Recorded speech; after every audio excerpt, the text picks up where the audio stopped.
Breaking and urgent news. The melt up in the uranium spot price and uranium stocks is fully underway. Let's get into what happened this week. First, let's talk about price action. North Shore Global Uranium Mining ETF up 10% on the week. How did that compare to the broader market? Well, the broader market was down 1%. This tells you everything you need to know as far as the bullish fundamentals playing out for this asset. So let's get into why shrewd early stage uranium investors are making so much money. Well, here's the spot price melting up as expected just last week, trading hands at $63.50. Look at that pump. That is a massive move, guys. So let's dive right in. Let's go around the world as to what's going on, because this is a global renaissance in nuclear fuel. First, UK energy strategy. UK plans 8 new nuclear reactors to boost production. So let me show you guys what that's going to look like for this small country. Blue are the confirmed new sites that they're going to be building. Red are the sites currently generating, and the orange are the sites that are shut down. But you can just see, essentially, nuclear fuel is going to power the United Kingdom. For such a small country to have that many nuclear power plants, first of all, it's pretty obvious how safe this fuel source is. Second of all, they're going all in. And this is just one little microcosm, even though the UK is an important country, it's just one little microcosm showing how important nuclear fuel is going to be for not only the UK, but the rest of the world. You can see it happening and playing out in the UK. But we're going to talk about how it's a global trend. First of all, we know that Europe is addicted to Russian commodities, and they're doing everything they can to break that bond. Here's an article. EU considers energy sanctions against Russia over war crimes in Ukraine. Unfortunately, it's not that easy. This comes out of Bloomberg. Europe's other energy problem relying on Russian nuclear fuel. Rosatom fuels atomic power plants for 100 million Europeans. Countries seeking to diversify currently have few options. Few nations possess the vast infrastructure needed to convert and enrich uranium ore into metal, which then has to be engineered into ceramic pellets. It takes at least 5 years for a country to license a new supplier, and as long as a decade before it could start receiving tailor-made fuel. However, rising demand for stable energy supplies, along with European Union's green label on nuclear power, could help to speed up the process of European energy uranium independence, which again is going to, as these big continents and countries move away from Russia, they have to find their own supply, and it's going to be way more expensive than anything they were getting out of Russia. And so that's causing the spot price to spike, at least part of the reason why. Slovakia, with 4 Russian-built plants, pitched a fuel consortium last month to share costs. The U.S. is also involved, pledging last week to help the Czech Republic diversify fuel for its 6 Russian-designed reactors. But moving away from Rosatom will require time. Who figures it'll be 3 to 4 years before Russian fuel currently being used in Finland needs to be swapped out in full for new assembly. So this is a very bullish dynamic for the spot prices of uranium as people flee the cheaper. There's a reason people went to Russia to begin with. It's because the fuel was cheaper, more abundant. Well, now they're moving elsewhere, and this is causing a shift, an expensive shift, to have to all of a sudden find nuclear in other parts of the world when there's already a constrained supply above ground. And so the spot price is spiking as cost of this very important fuel goes up. So let's go around the world, guys, and look at this renaissance happening. In Korea, president-elect to extend lifespan of 10 nuclear reactors. So they're going big on nuclear power. They're investing heavily in it. Just one country. Just so you know how significant this is, John Quakes shared that South Korea's fleet of 24 reactors are consuming about 470,000 pounds per year. Reversing planned closures for 10 reactors will add nearly 5 million pounds per year of unanticipated uranium demand.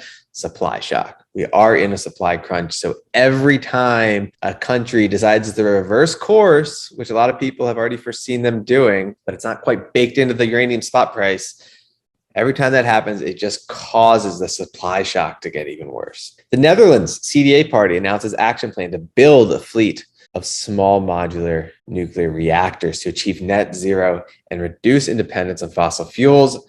Netherlands going big into nuclear. Again, all part of this nuclear is green pronouncement, right? It's now green energy. So these guys are going big. They're investing a lot of money into it. Let's move over to the USA. Legislation is being moved forward to establish a U.S. uranium reserve and boost U.S. uranium production, conversion, and enrichment. We've talked about how the nuclear utilities don't want us to ban Russian uranium because we're addicted to it. And so this is the United States shoring up its own supply, trying to do what it can. Too little, too late, because the spot price is already spiking. It's going to take time for this to happen, but the world is shifting away. There's literally a seismic shift in where the supply is going to come from. US is doing its part to try to become a powerhouse. And obviously this is bullish for US located companies and North American located companies. There's this piece out of Forbes.com, natural gas versus nuclear energy in Europe, the challenges of war and climate. And it goes into what Bill Gates is saying about nuclear. And I know a lot of you guys don't like Bill Gates, but you have to understand where the power lies and who has the money and the people really running things and what's actually going to happen. Bill Gates adds another positive for nuclear. In his book, How to Avoid a Climate Disaster, Gates says that for each pound of construction material, a nuclear reactor provides much more energy than traditional renewables. Solar, hydro, and wind systems require 10 to 15 times more concrete and steel than building a nuclear reactor for the same unit of energy produced. This is a big deal because there are a lot of GHG emissions when manufacturing these concrete and steel materials. So people try to say that renewables are the best option, not if it's going to destroy the environment in the process of building out the infrastructure for them. And so you get a much higher environmental ROI when you invest in nuclear. An SMR is a small modular reactor that minimizes the first issue from above, which is that nuclear reactors take a long time to permit. An SMR typically produces 300 megawatts of electricity and is designed to be built in a factory. Such a reactor could power over 200,000 homes. There exist over 50 different designs. The Department of Energy has spent more than $1.2 billion on small modular reactors to date, and now wants to give companies such as NuScale at least $5.5 billion more to develop and demonstrate SMR designs over the next decade.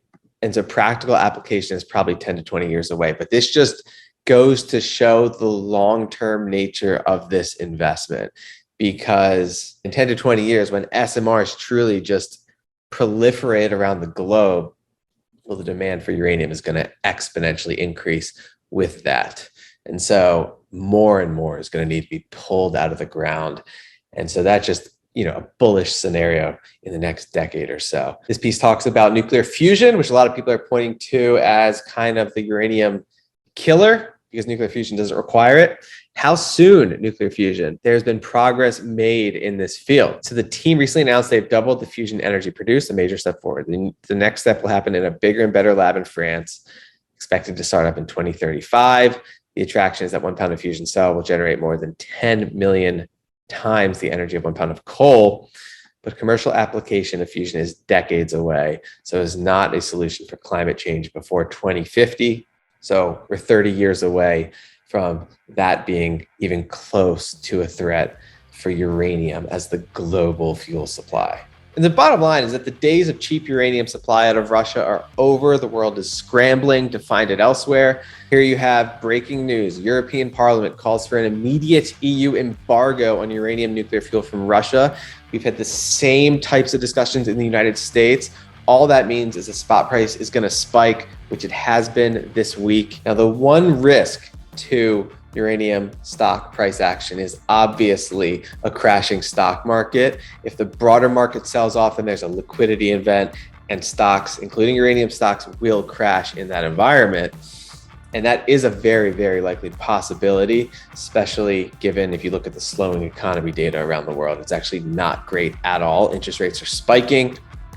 We know the economy is addicted to cheap debt. There are serious risks ahead for the stock market and risk assets, and that most likely will cause another buying opportunity. But guys, the uranium spot price has to rise. And so I hope you're enjoying these rallies in uranium assets, because we are just getting started and the long-term bull case for these assets has yet to unfold. This discussion is for informational purposes only. Please consult a certified financial planner when making any decisions about investing. And do your own research before making any decisions. Investments are risky, and you can lose lots of money in them.